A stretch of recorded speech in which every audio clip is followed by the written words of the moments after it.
Antes, la noche del jueves, él todavía está aún con vida, se encuentra en el aposento alto, es la noche del jueves, es su última noche con los discípulos. Este es su discurso de despedida. Este es el momento en que Jesús le entrega a sus discípulos sus palabras finales. Es el momento en el que Jesús les entrega sus palabras más íntimas y más decisivas a aquellos que han estado caminando con él durante 3 años. Ha sido una semana absolutamente desconcertante. Usted lo recuerda bien, el lunes Jesús entró en Jerusalén en una procesión triunfal, la multitud lo recibió como el Mesías tan esperado, la multitud lo recibió como el Mesías prometido, miles de personas se agolparon a las calles, le aclamaron sin reservas, extendieron sus mantos para que él pasara, agitaron palmas y gritaban: Hosana al Hijo de David. Hosana al Rey de Israel. Pero en cuestión de unos días, esa misma ciudad que decía que él era el Hijo de David, que decía que él era el Mesías prometido, esa misma ciudad va a cambiar su clamor. Para el viernes pedirán su sangre, lo crucificarán y él va a morir en una cruz. Sin embargo, como usted bien sabe, el domingo él va a resucitar y con esa resurrección se inaugura la historia más grande, la historia más gloriosa, la historia más transformadora que jamás alguien haya contado, que es la historia del Evangelio, la historia de la salvación. Pero antes de todo eso, nosotros encontramos a Jesús la noche del jueves. Está reunido con sus discípulos, está en el aposento alto. Ellos han estado con él durante 3 años, día y noche. Ellos lo aman. Ellos lo han seguido con todo su corazón. Ellos han dejado todo para seguirlo. Ellos confían en él. Y sin embargo, ahora están profundamente confundidos. Ahora ellos no saben qué es lo que va a pasar. Todo lo que ellos pensaban que iba a suceder se ha desvanecido. Sus expectativas acerca del Mesías, sus sueños, sus ambiciones se están derrumbando, se están desintegrando delante de sus ojos. ¿Cuál es la razón? ¿Por qué está pasando esto? Porque el Señor les está diciendo una y otra vez que Él se va. Jesús se va. Esta noche en particular, mi hermano, es una noche muy significativa. De hecho, el relato de esta última noche ocupa 5 capítulos completos del Evangelio de Juan.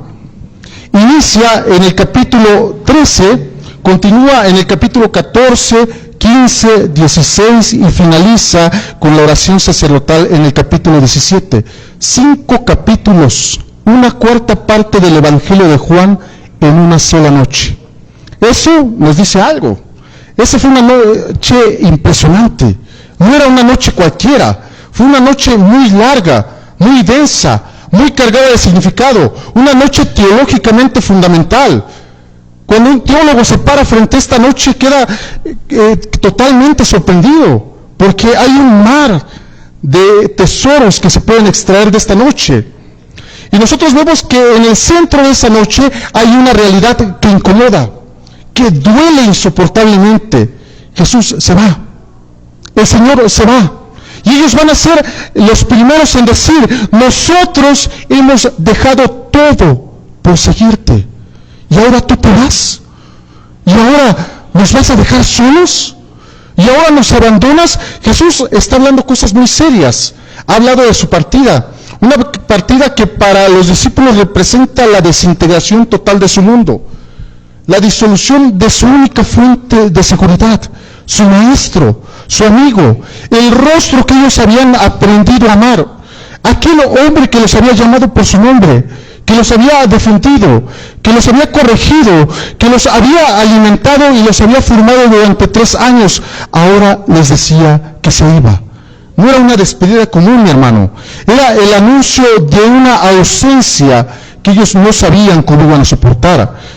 El que había caminado sobre las aguas, el que había calmado tormentas con su voz, el que había llorado por ellos y con ellos, les decía que se iba y que ellos no podían seguirlo.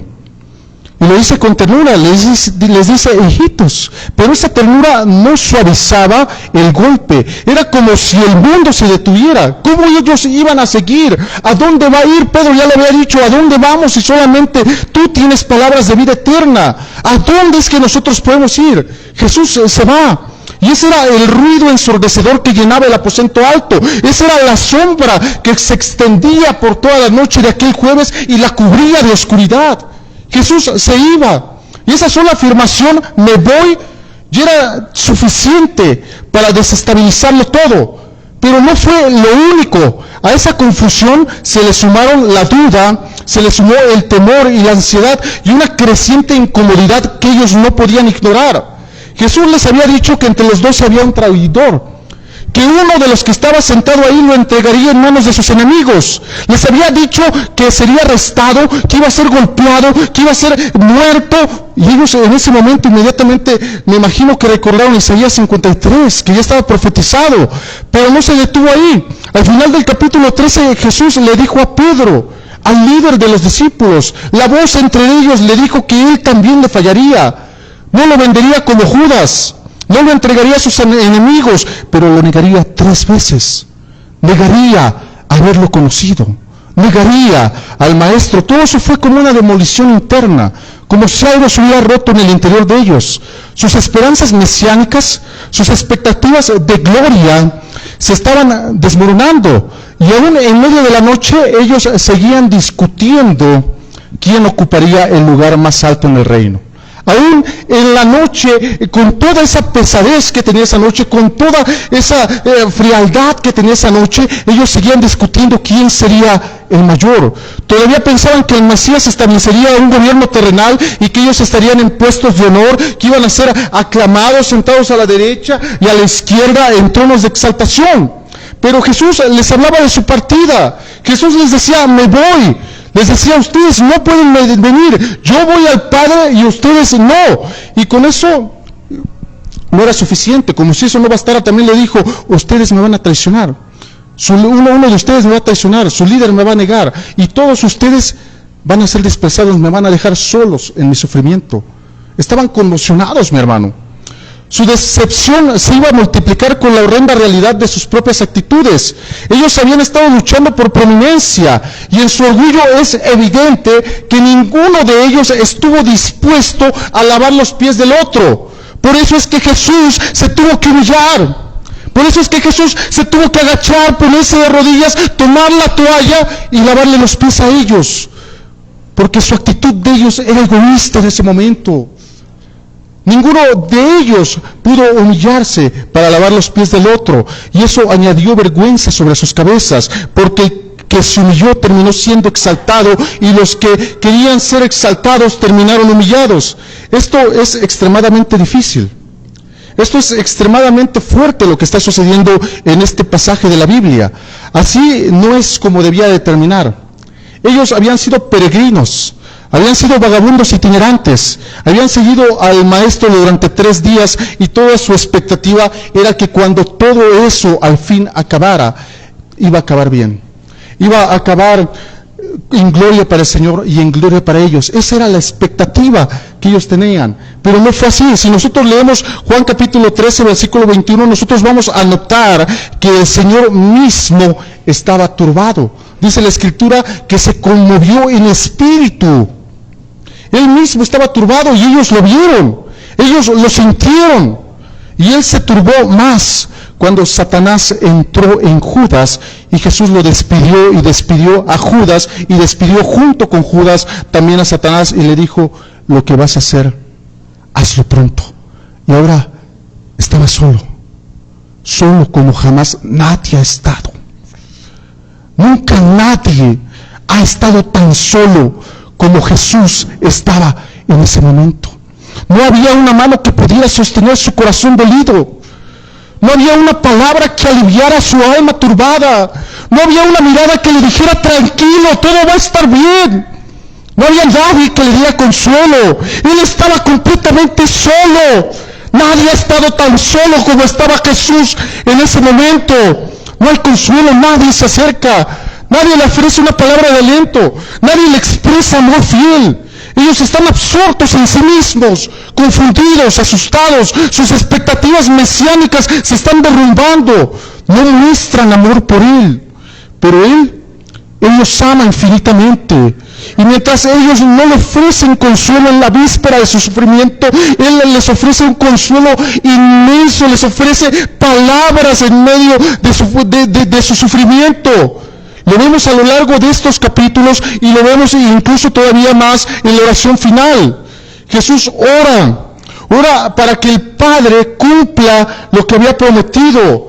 Ora por nosotros, no solamente ora por ellos, sino que ora por todos los que a lo largo de la historia iban a creer en Jesús. Ora por todos nosotros, ora para que el Padre cumpla sus promesas en nosotros. Este pasaje es absolutamente extraordinario, es bellísimo. Él tiene que confortarlos porque ellos no están interesados en confortarlo a Él. Él tiene que darles palabras de aliento porque ellos no están interesados en darle palabras de aliento a Él. Pero ese es el corazón de Dios, mi hermano. Lleno de gracia, compasivo, misericordioso, amoroso. Y es por eso la singularidad del cristianismo. Y por eso la singularidad del cristianismo no radica en que sus enseñanzas sean más nobles, sean más intelectuales, sean más morales o sean más reflexivas que las de las otras religiones. No se trata de que su oratoria sea más elocuente, ni de que su predicación sea más persuasiva. No tiene nada que ver con su sistema ético, ni con su sistema filosófico, ni siquiera con su teología, pues lo único que hace único al cristianismo es Jesús. Es que no hay otro como Él. Él es único. No hay otro que en la noche de su propio abandono consuele a los que le van a abandonar. No hay otro que sabiendo que sería negado, traicionado, abandonado, se incline a lavar los pies de los culpables. No hay otro que sin recibir una sola palabra de consuelo ofrezca palabras de esperanza, palabras de vida eterna. No hay otro que sin tener en dónde descansar su dolido corazón sostenga con sus manos los corazones rotos de otros. Eso es lo que hace al cristianismo absolutamente singular, no por lo que enseña, no por sus ideas, no por su sistema, sino por su Salvador, porque Jesús es único, es incomparable e irrepetible. Y Jesús, el gran maestro, este maestro con un amor que solamente puede ser encarnado por Dios mismo, sigue esta conversación. Y les dice ahí en el capítulo 14, versículo 1,